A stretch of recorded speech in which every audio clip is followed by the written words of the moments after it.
Cantonment Congress అభ్యర్థిగా Shri గణేష్కి Congress party ఇచ్చింది. ఇందులో రెండు అంశాలు చూడాలి.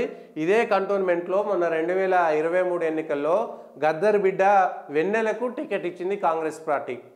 గద్దర్ బిడ్డ వెన్నెలకు టికెట్ ఇచ్చింది. ఇదే శ్రీ గణేష్ 2018లో 23లో బీజేపీ తరఫున పోటీ చేసినటువంటి అభ్యర్థి.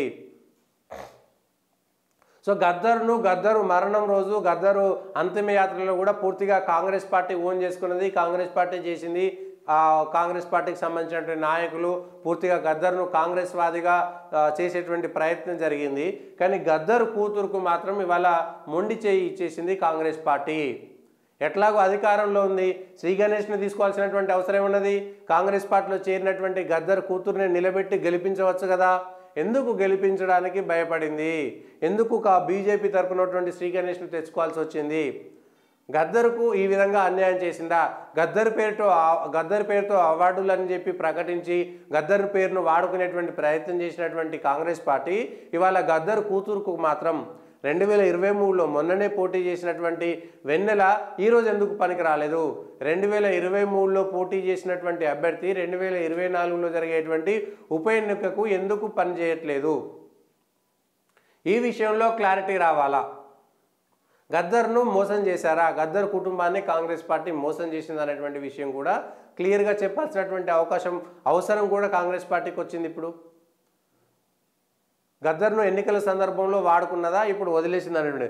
మళ్ళీ ఇంకొకటి, ఈ శ్రీ గణేష్కి సంబంధించి భారతీయ జనతా పార్టీ కూడా ఈయన 2000 అంతకుముందు కాంగ్రెస్ పార్టీలో ఉన్నాడు, గీతారెడ్డి అనుచరుడుగా కాంగ్రెస్ పార్టీలో ఉన్నాడు.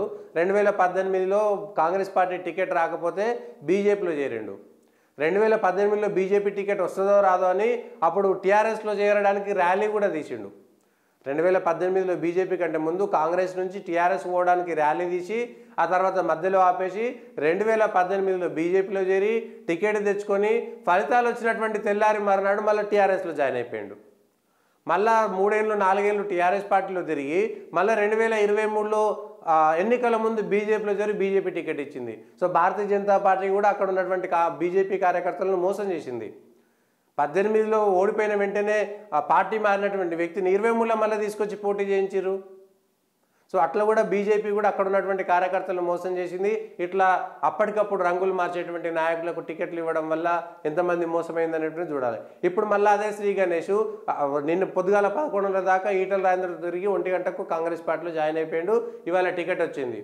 సో ఇట్లా కాంగ్రెస్ పార్టీలో ఉన్నటువంటి కార్యకర్తలను, బీజేపీలో ఉన్నటువంటి కార్యకర్తలను అందరినీ పక్కదోవ పట్టించాడు శ్రీ గణేష్ గారు. మరి కంటోన్మెంట్ ప్రజలు ఎట్లాంటి తీర్పునిస్తారో ఏంటి అనేటువంటి విషయాలను మాత్రం చూడాలి, ఏం చేస్తారనేటువంటిది.